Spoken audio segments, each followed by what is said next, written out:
Pantoja versus Kai France is expected to be the co-main event of UFC 314 on April 12th in Miami, Florida. That's for the flyweight title. France is ranked number 4. He's coming off a victory over Steve Erceg in August by KO in round 1.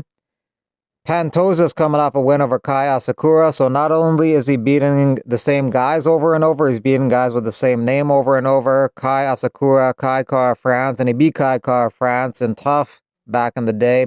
He's won 7 in a row, 3 title defenses in a row. So the targeted main event is Topuria versus Volkanovski for UFC 314 on April 12th in Miami, Florida. So that would be for the featherweight title. And the targeted co-main event is Pantoja versus Kai France for the flyweight title. So 2 title fights, UFC 314, Miami, Florida. Some of the other fights, Burns Morales, Reyes, Krylov, Shannon, Janjidoba.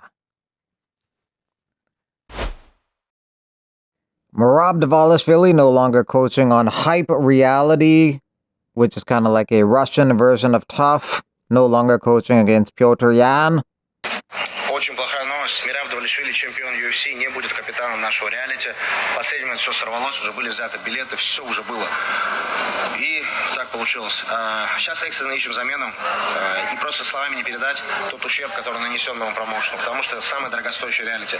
Я вложил в него гораздо больше, чем даже раньше. What is going on, guys? So, Colby Thicknesse is in the UFC, filling in for Cody Haddon against Topuria, which is a pretty cool story in itself. But how good is this? Very excited for Colby. There's not a more deserving person than Colby Thicknesse. He's probably the hardest worker I know on the planet. He's got heart. He's got the discipline. No one's more committed than this guy. He's got it all. He really does. Obviously got the skills to back it up as well. He's been my main training partner pretty much my whole career, ever since he was a very, very young kid. Even at 16 years old, he's one of my main training partners. When we didn't have many bodies and training partners at the gym, he always stepped up and was there for me. So very, very happy for him. No one deserves it more than this guy. Incredible kid, incredible athlete. An incredible fighter. So very, very happy he gets the fight in Sydney, and I'll be cornering against Topuria. I wonder if Ilya Topuria is going to be cornering his brother as well. We'll see. But that's pretty cool. But what a fight. Looking forward to it. Colby, go get him, mate. Derry is Ireland. It's not true Irish behavior to grovel at the hands of someone who disrespected your nation's flag and playing a game right in front of your face as you bow and kiss feet. I'm so embarrassed for him to be caught like that. Paul Hughes, born in Oz, raised in Derry, trains in Florida. I don't give a fook. No self-respecting Irishman would bow to any man that's disrespected his countrymen and women and their flag time and time again. He got caught as a weasel. Horrid stuff to see. Yuck. And Connor has an image of Paul Hughes licking a boot, calling him a bootlicker, and he has pink nail polish on too.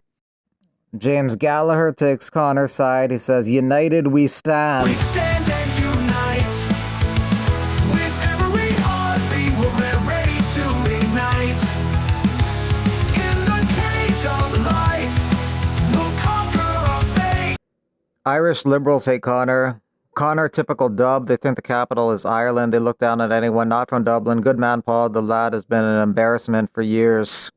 Will Harris of Anatomy of a Fighter caught that clip between Habib and Paul Hughes talking. I guess Ariel Helwani had something to say about that, and Will Harris had something to say back. Yo, Ariel, I've never talked about you negatively, but for you to try and insinuate that I was being malicious on a respectful and positive clip that was very innocent and suggest I'm tight with the other team is BS. I'm a storyteller doing my job. Yeah, it was just a good clip. I mean, he's capturing entertaining, interesting clips. A candid conversation between the two is an interesting piece of content that he should capture and post. Vanessa Demopoulos is going to be taking on Talita Ansalar on April 5th.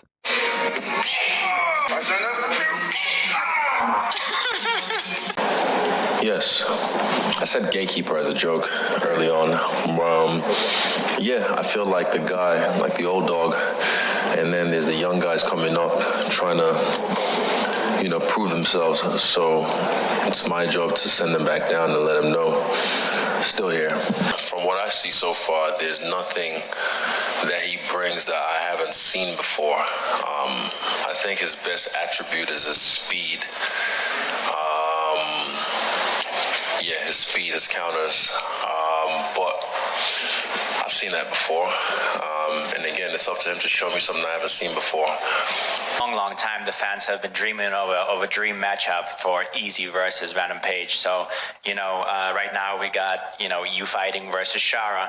If you think about your fight with Shara versus your potential fight with Easy, what do you think would be a more exciting fight for the fans? I guess me and Izzy would be, in terms of names and the kind of brand that we've built for ourselves, that would be the most exciting fight. Whether that would happen, I'm going to say no. Like I said, that's my boy. It's almost like sparring or fighting a training partner. Just very unlikely to happen. Unless the UFC want to fork out a lot of money, because we are both prize fighters and they'd have to be a bit life-changing. So then if that's the case, I'm sure we can have it. But if it's dependent on how much they want it. But in general, it's not a fight I'd ever look to. How does it feel to be walking around right now knowing you can fight at this sort of weight? Keep forgetting I'm fighting, because it's just, that's usually the big stress this week. I kind of enjoy the media stuff, and but the stressful part is just you physically feel drained, but not at all. Obviously, I still have to do a cut, but it's just not in the same stress levels at all. Do you feel like there's a chance you could perform so well on Saturday that this might be the new home, or you think no, 170 is that's my best rate? No, even if I could perform exceptionally, I've just got things that I want to get done at welterweight. So that's more just a personal thing. Maybe I come back, or maybe there's another exciting fight for me to have. So then, I might see me bounce around. But the goal is the welterweight strap. So the focus is going to be there. Again, a question about wrestling. You've been asked about that. You said you make people wrestlers. You said that Shara is going to be the first one to shoot a takedown. And if you ask Shara the same question, and he has been asked the same question, he said, I make everybody a wrestler as well. And he's saying that you're going to be the first one to shoot the takedown.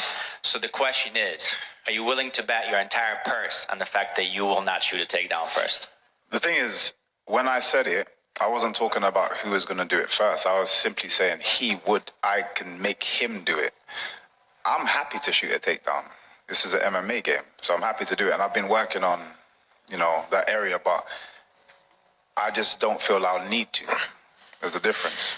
I may get to a point where I feel like, it might be worth draining them out on the floor a little bit, landing some shots, elbows on the floor.